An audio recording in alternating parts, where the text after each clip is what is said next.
2, 1. Welcome to Made for More Living. One small step for man. With Johnny Jennings. Kick the tires and light the fires, Big Daddy. The fastest and most exciting hour of news, events, and real estate in Northern California. And this is a fact that was proved. Powered by eXp Realty. Online at madeformoreliving.com. Does everybody know what time it is? Get ready.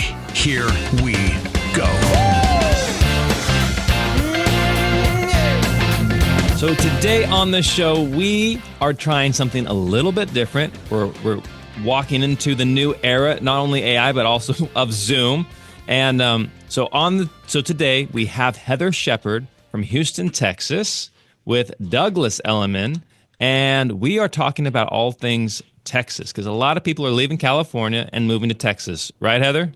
That's right. Well, thanks for being on the show. So, and we're going to be talking about Houston. We're going to be talking about Instagram. We're going to be talking about expired. So if your house is not selling, here are some tips and things that you can do as an agent or as a homeowner, and for sale by owners. I know you guys are out there. You think agents are not worth their weight in anything, but we're going to talk about how maybe an agent can help you, and agents, how you can help those for sale by owners. So let's get into it.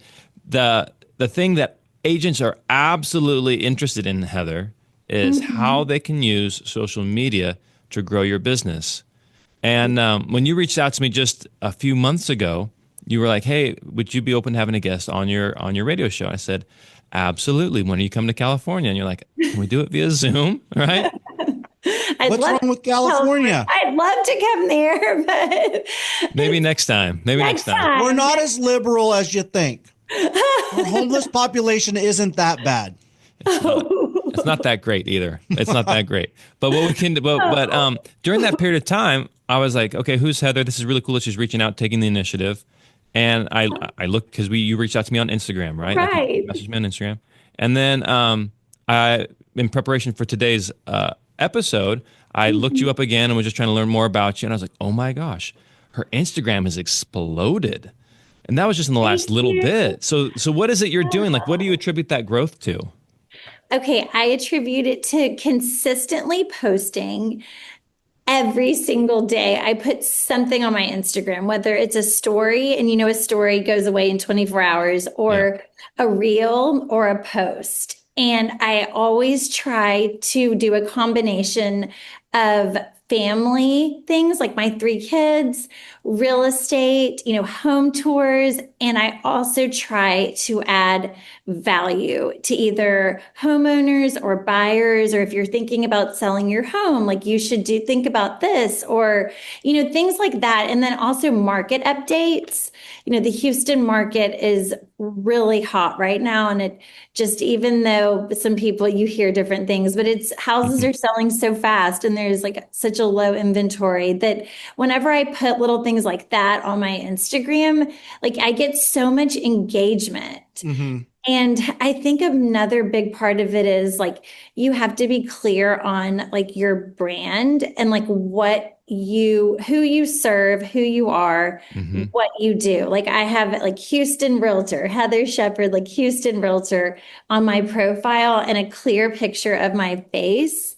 And I think that really helps, because sometimes you'll look at people's Instagrams and you're like, are they a broker? Are they a realtor? Are they an interior decorator? Like sometimes it's to kind of see what exactly they do. So how much time are you spending doing this every day on average? I try to post like first thing in the morning, and I will make drafts and save them in my draft folder. And then I use Chat GPT for a lot of my captions, and then I edit them because I don't want them to sound like too, like more. I like to put my personal touches on them, but that's a really good way for agents to, if you don't use Chat GPT, it's so helpful. Like download the app and you just type in, like, I write a caption for Instagram about, ways to the 5 home tips to increase like your return on investment, like 5 things you can do, or like. I use chat just for interpersonal, like conversation, like hard conversations. It's like, this whole show is AI. I know. I'm arguing with this person. He's I'm trading like, off a script right now from Chat GPT. This isn't me. What is it? There's an AI tool where where you can create an avatar for yourself. What's it called? Next Gen? No, Oh, I haven't heard about that. it's escaping me. But yeah, I could be for all you know. I could. This Who could needs just a live be- human being? But I wanted to mention one thing, Heather, about Yes. what you said, where I think businesses make the mistake when they try to use social media and think of it as an advertising platform to just advertise their business. And they use it in that way. They post ads instead of trying to make social media personal, which is what it is. It's a personal engagement with other people. It's different than a billboard that you will use driving down the freeway. And businesses make that mistake of trying to use it like it's a giant billboard when it's not. You have to be personal. And like Heather said, you have to provide value to the people that are following you. And I see businesses make that mistake so many times. They don't use social media, and that's why they fail. That's why they're not getting followers or engagement, because they're not using it the right way. Yeah, that's probably my biggest mistake. You're totally Mine's very business focused, because it's easy for me to plan it out in advance. Right. It's harder for me to do the personal things, like, hey, here's my kid doing this, or here's me out for a run, or me showing like just doing life. So But that's what people want to see. And so you can just like throw those little things onto your stories. And, it's quick and easy. And I always tell realtors, if you have a personal Instagram and you want to start using it for your real estate business, like what I did was I didn't start a new one. Like about 3 years ago, I just started posting like my real estate business on my personal one, because how many followers did you have? I had 300 followers. 300. Okay. Now, how many do you have today? Oh gosh, over 24,000, I think. And so, Yeah.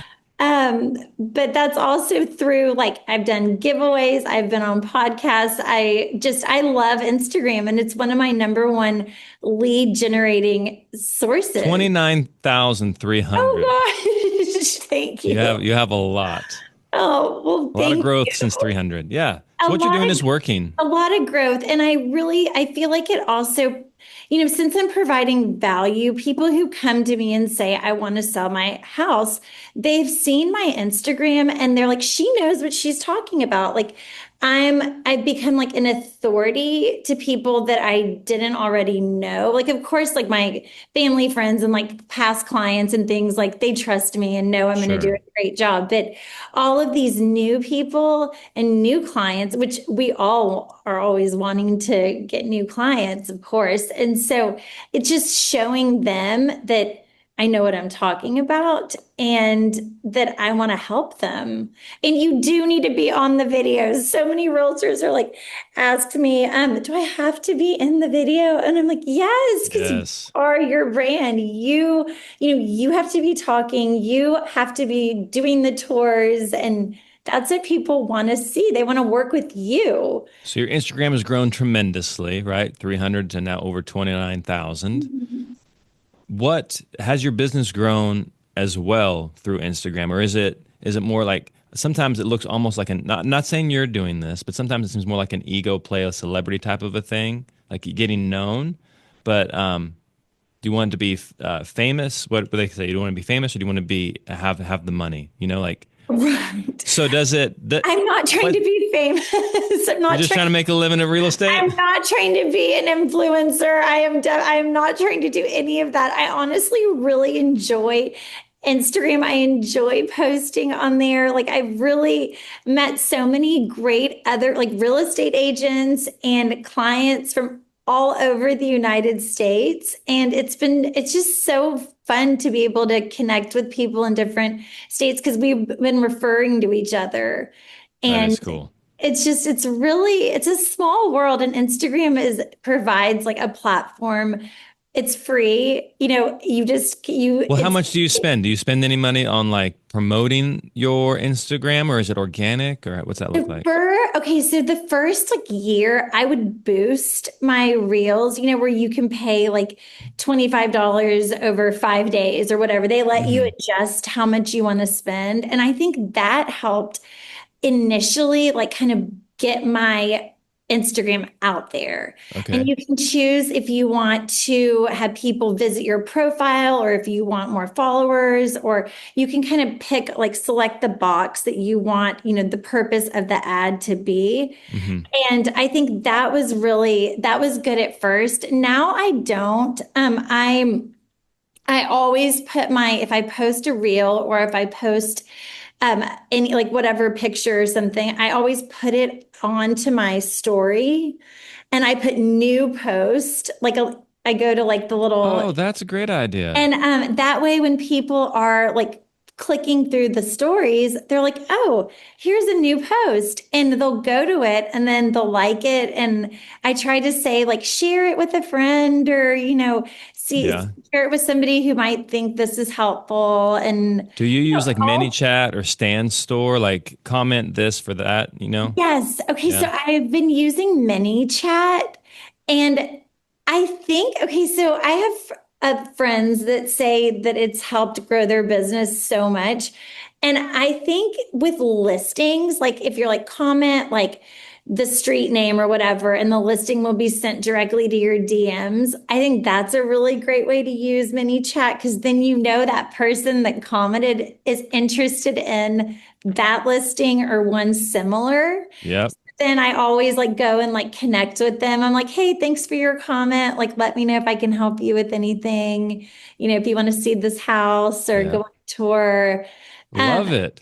Okay, so I mean, how much is ManyChat? It's not. I don't think it's very expensive. Right? Oh, it's like $5.99 a month, I think. Okay. Yeah. Yeah, it's very inexpensive, and it's a great tool. But Stan Store I haven't used. Okay, that's the one we're using right now. But it. Well, I've been using it for like a week, so I'll let you know.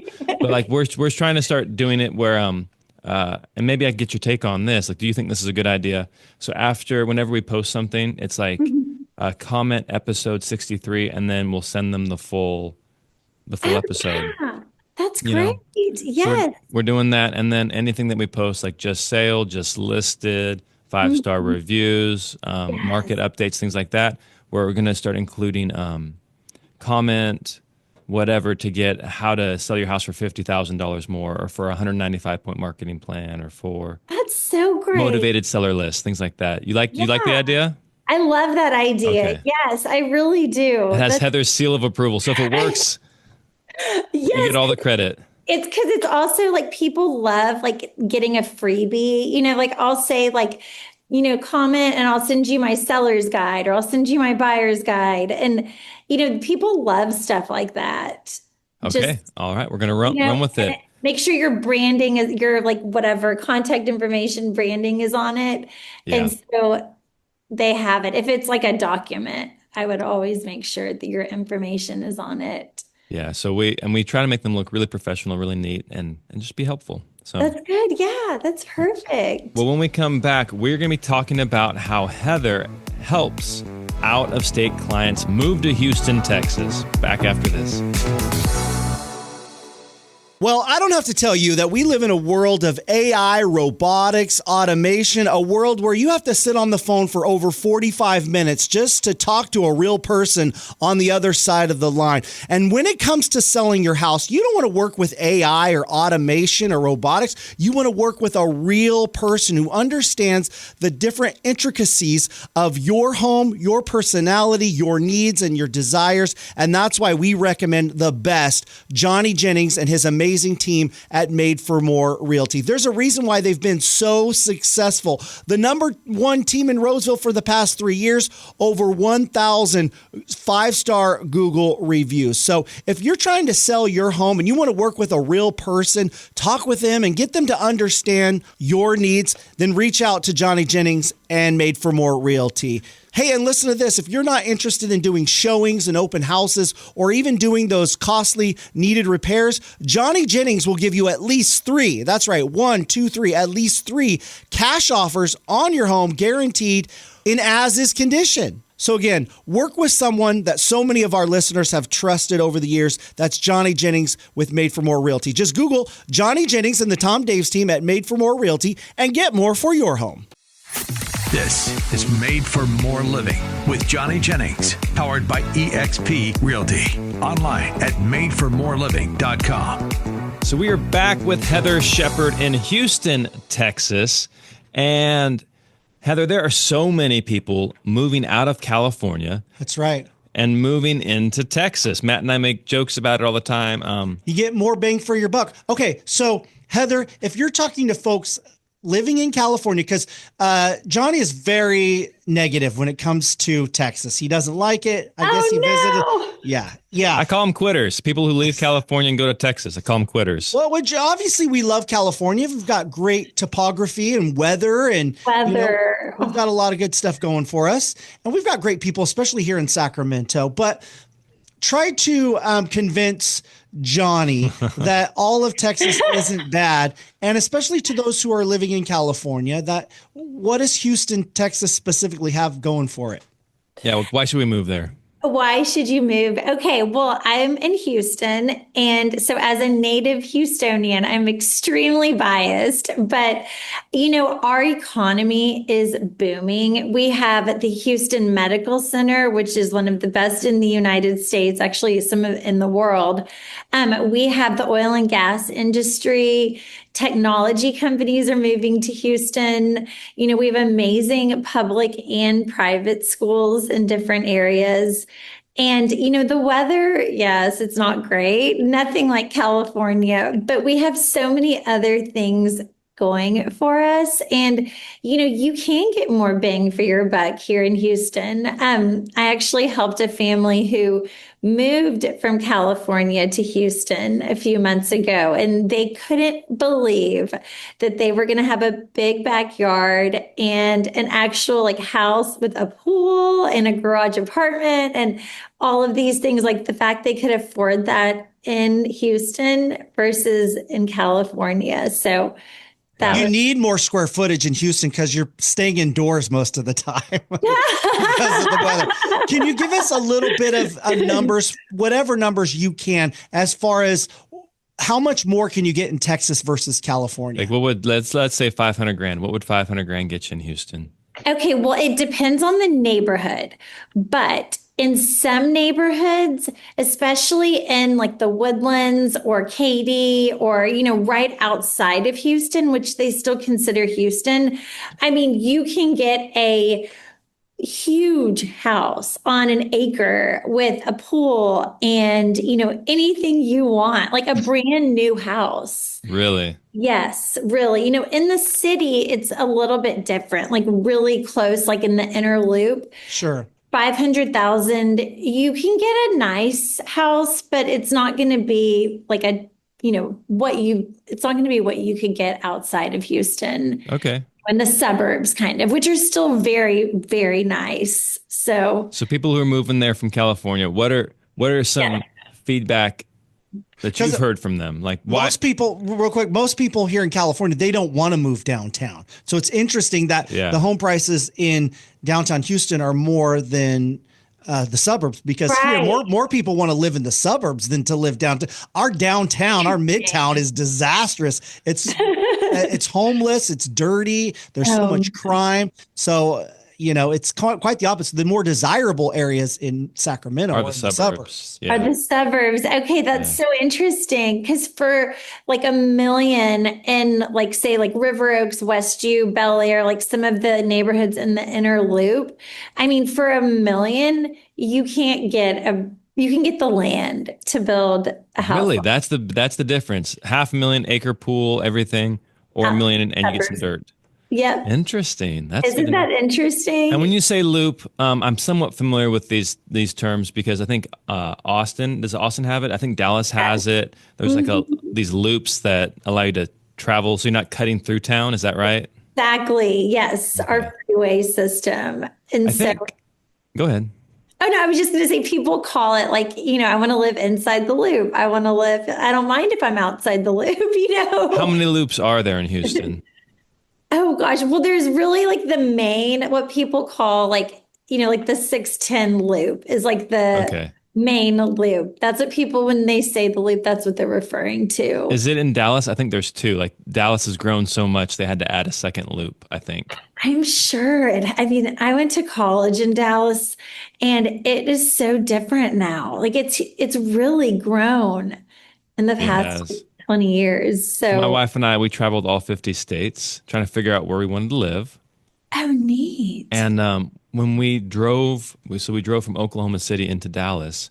And as we're coming in Dallas, it was like massive freeways, stuff under construction. It looked totally different than what we're used to seeing in California, where it's kind of hard to get those big projects done. There's been so much development already. But it just blew, like, I can't imagine what it looked like 50 years ago in Dallas based off what we saw. Oh, I know. It's just, that's Houston, though. So many people are moving here and, they're building more like high-rise buildings, Like condo type things? condos, Okay. condo buildings and just things like that are going up. And depending on where they are, I mean, you can get a really nice rental. Like I've been doing some luxury like rentals lately, for like 5,000 to like 7,000 a month.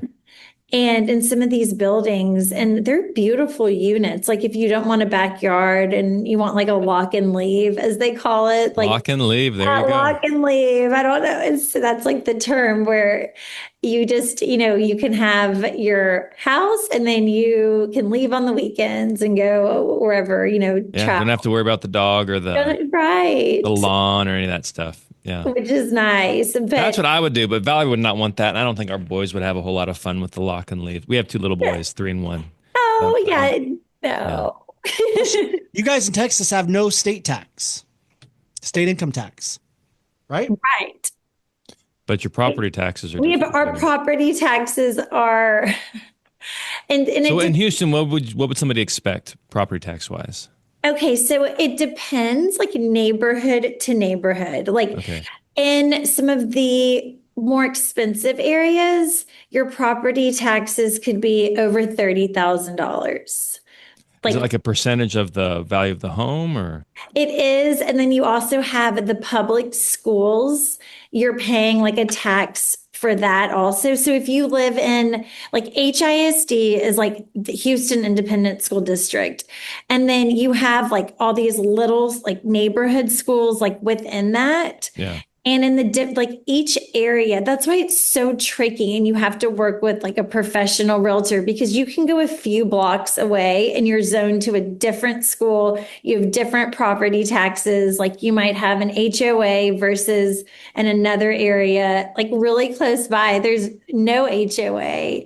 And those can range from 500 a month to like 2,000 a year, 2,000, like it depends on the area, really. Interesting. Okay. It is very interesting. It's confusing for a lot of people moving to Houston. And that's what most people don't "Oh, expect. Like the grass is greener type of thing. Hey, I'm not paying any state income tax.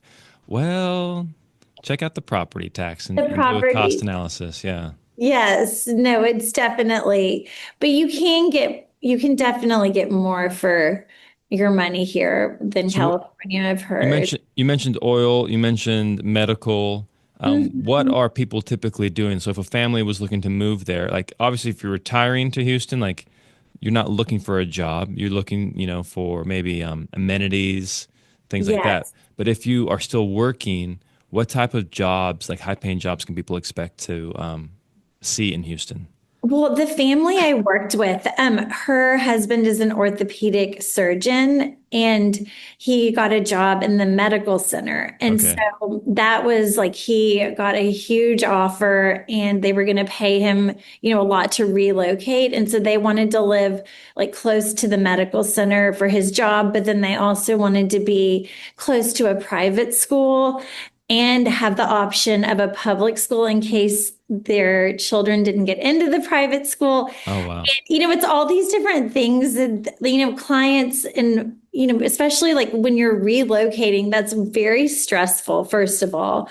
Yeah. And so I always try to like make a list of everything they want talk about each neighborhood, give them the pros and the cons, like the distance to their jobs. And I always say, like, you need to drive, like, and I do it for the people out of town, but like drive the commute in the morning, drive it at night, drive it like if on a Saturday, if you're going to run to the grocery store or something. Because in Houston, the traffic, like it could take you 10 minutes to get somewhere one time of the day, and then another time of the day, it could take an hour.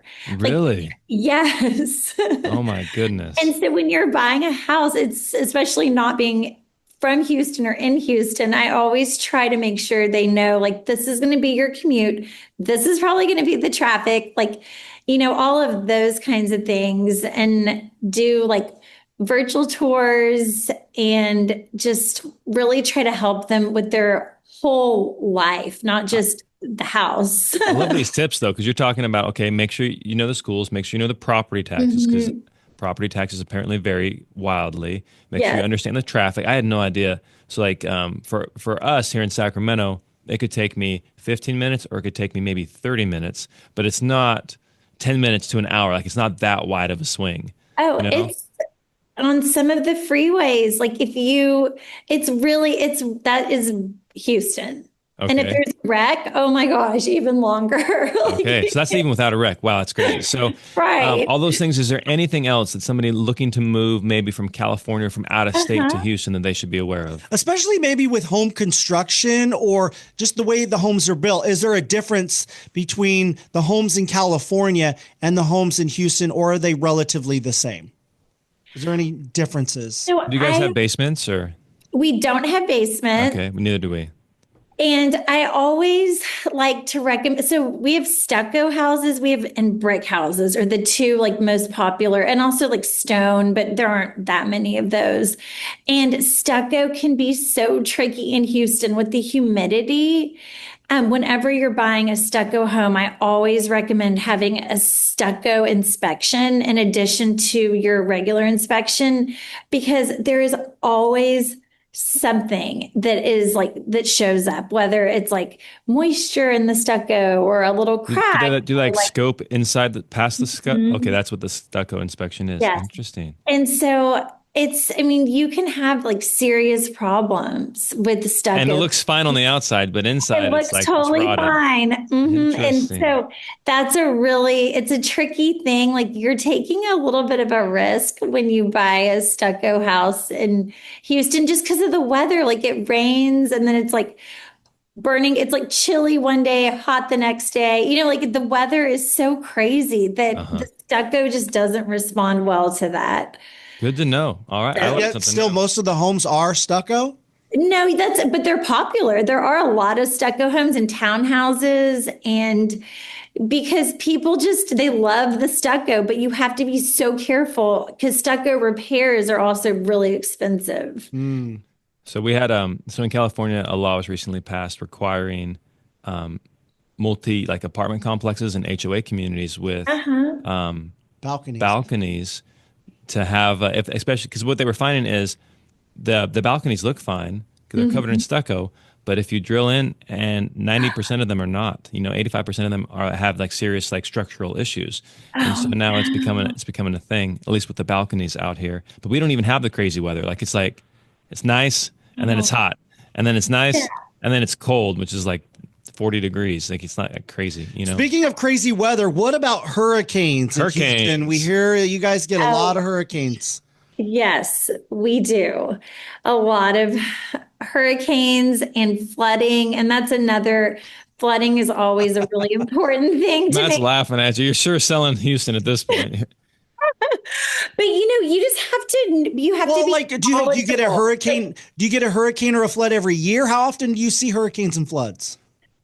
And tornadoes, I hear, as well, right? Yeah, but that's very rare. Like, that doesn't happen often. And, it doesn't flood everywhere. Like, that's why you have to be really careful when you're buying a house. Like, you have to look and see, is it in the floodplain? Do they have flood insurance? Because there are a lot of areas that don't flood.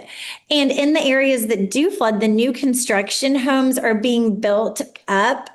And actually, Houston changed the law where they have to be built up. I think it's like 2,500, a certain amount of like square feet above ground level to make them safe and so people won't flood again. So they're really like Houston's working to like help the areas that did flood, and home builders now have these requirements.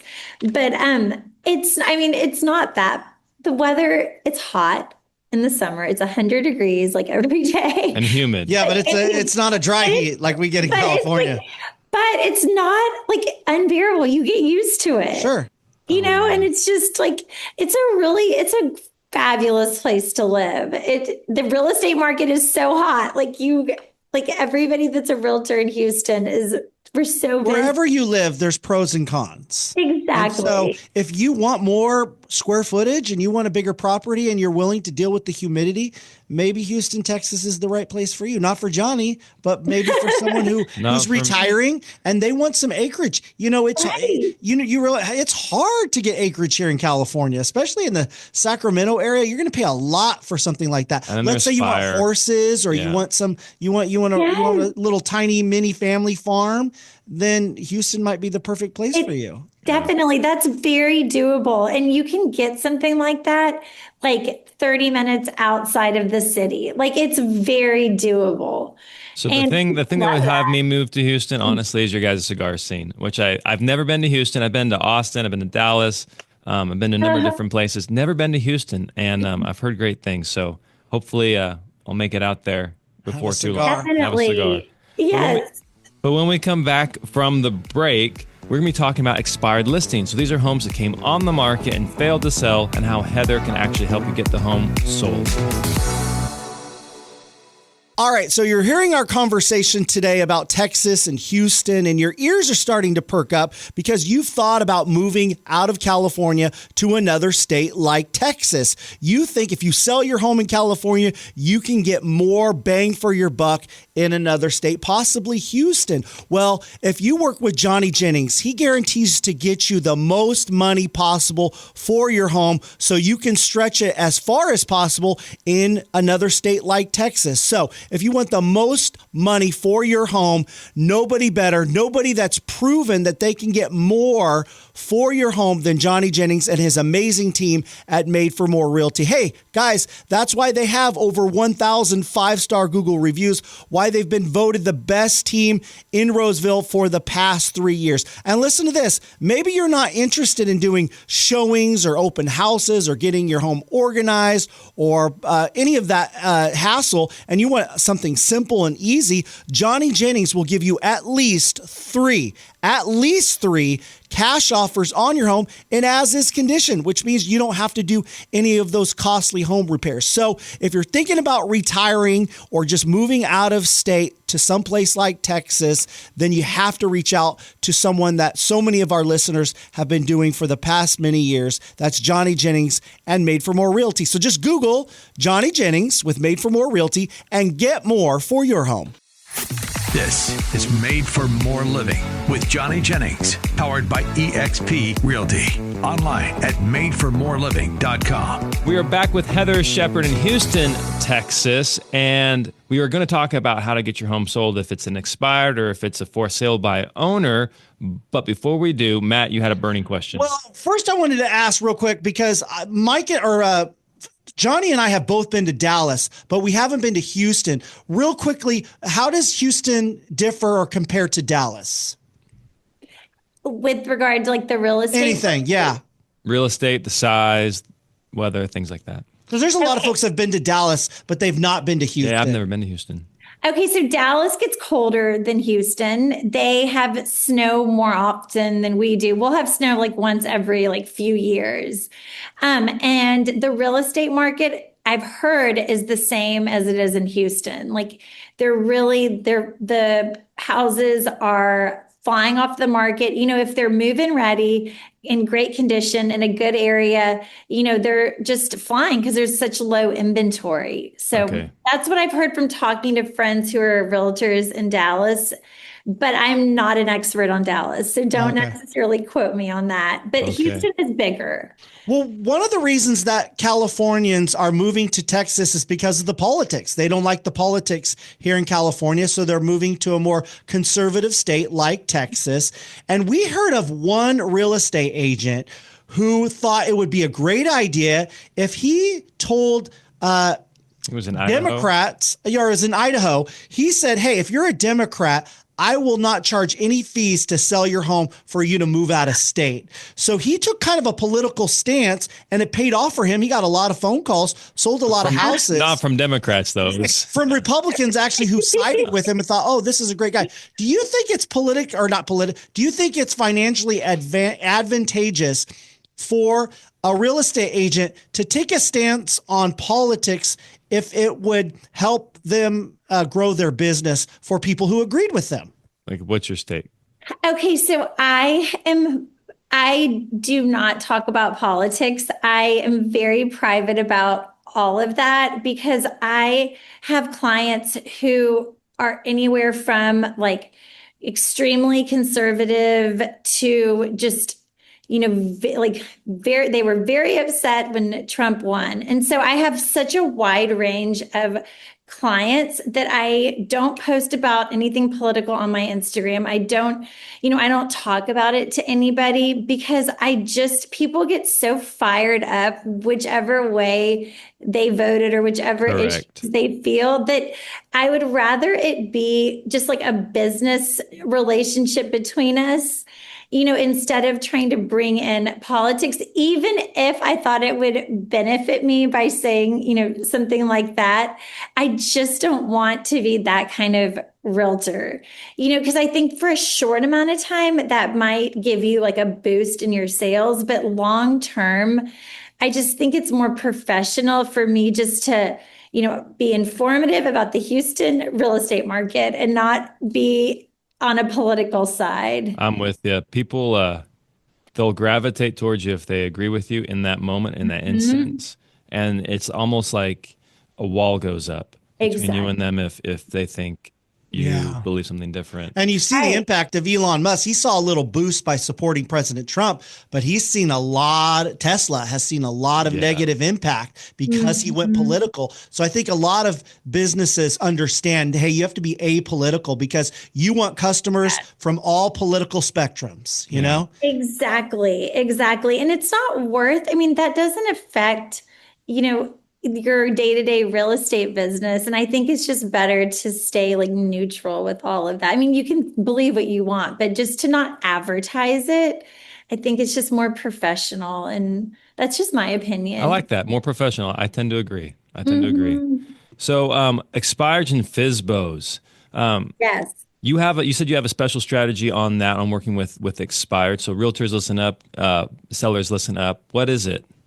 Okay, well, I don't know if I would say it's a strategy that has worked for me. Okay. So in Houston, I don't know if it's like this in California, but whenever a listing expires, we can see it on our MLS and realtors just start calling and calling and calling.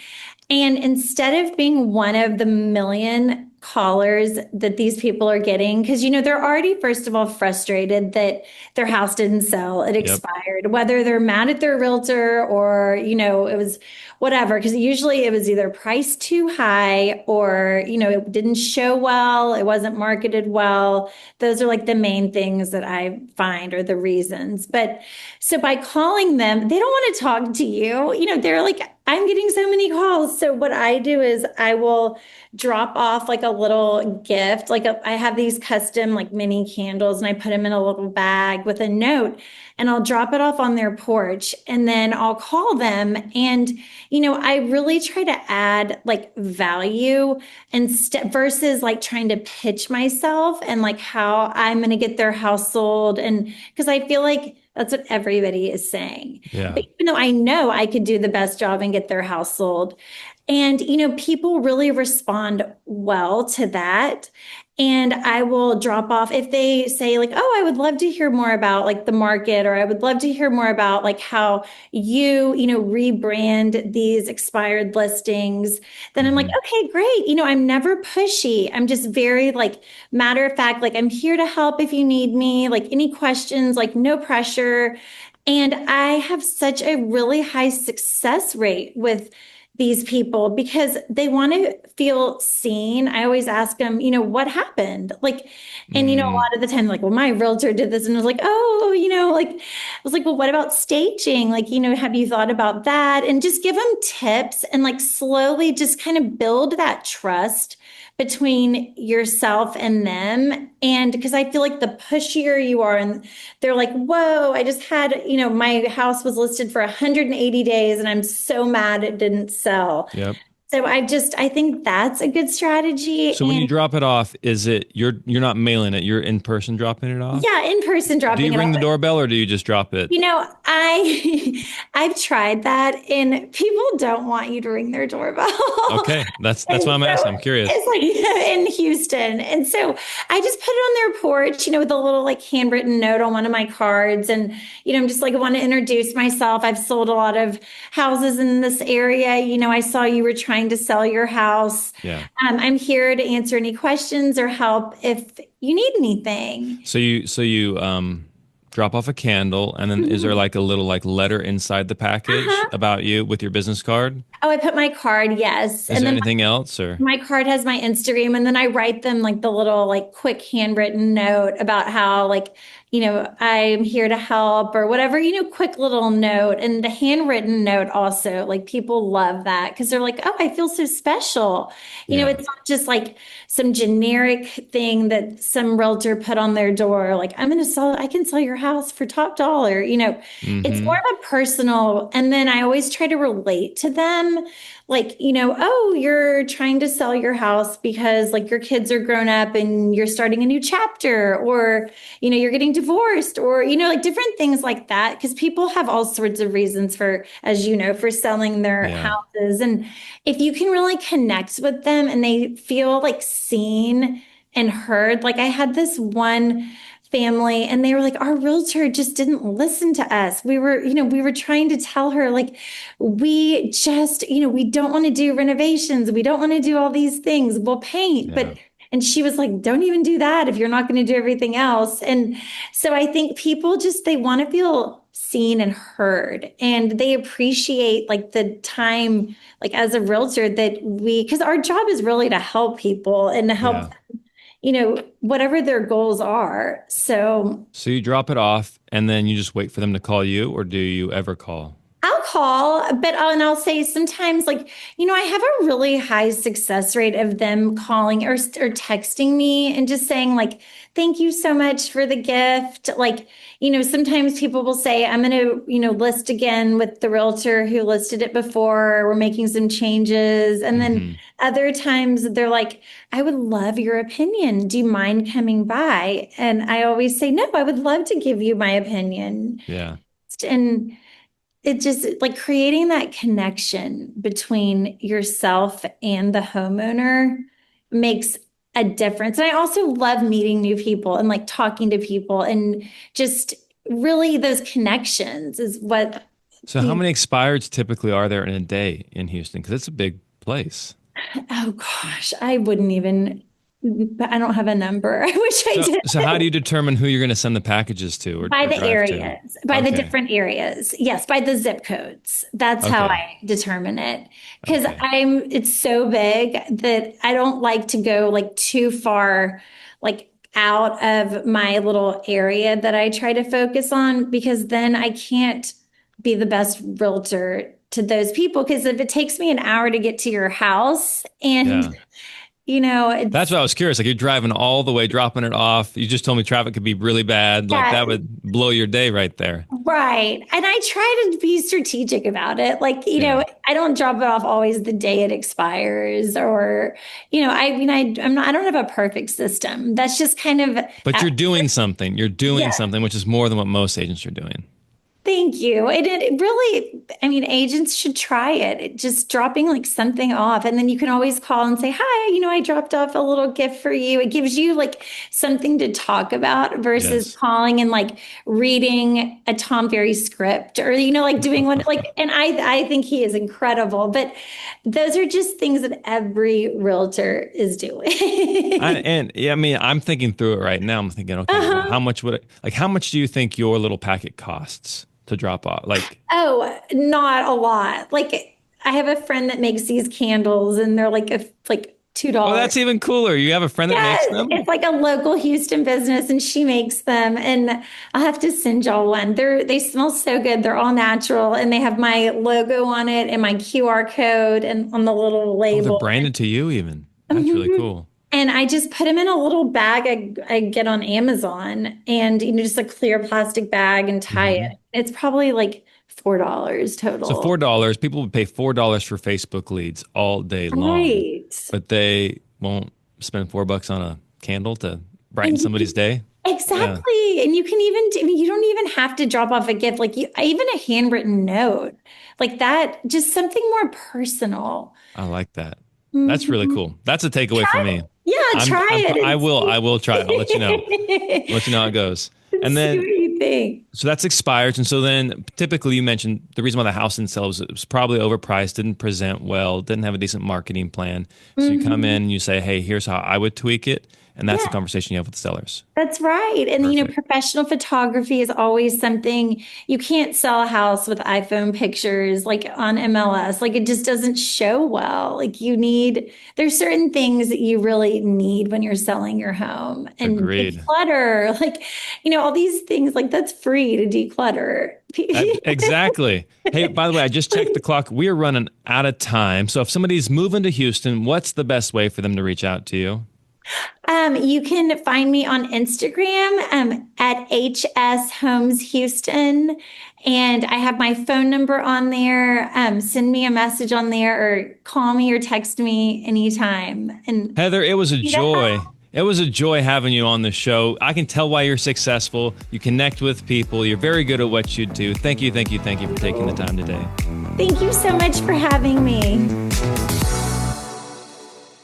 Well, I don't have to tell you that we live in a world of AI, robotics, automation, a world where you have to sit on the phone for over 45 minutes just to talk to a real person on the other side of the line. And when it comes to selling your house, you don't want to work with AI or automation or robotics. You want to work with a real person who understands the different intricacies of your home, your personality, your needs, and your desires. And that's why we recommend the best, Johnny Jennings and his amazing team at Made for More Realty. There's a reason why they've been so successful. The number one team in Roseville for the past 3 years, over 1,000 five-star Google reviews. So if you're trying to sell your home and you want to work with a real person, talk with them and get them to understand your needs, then reach out to Johnny Jennings and Made for More Realty. Hey, and listen to this. If you're not interested in doing showings and open houses or even doing those costly needed repairs, Johnny Jennings will give you at least 3. That's right. 1, 2, 3, at least 3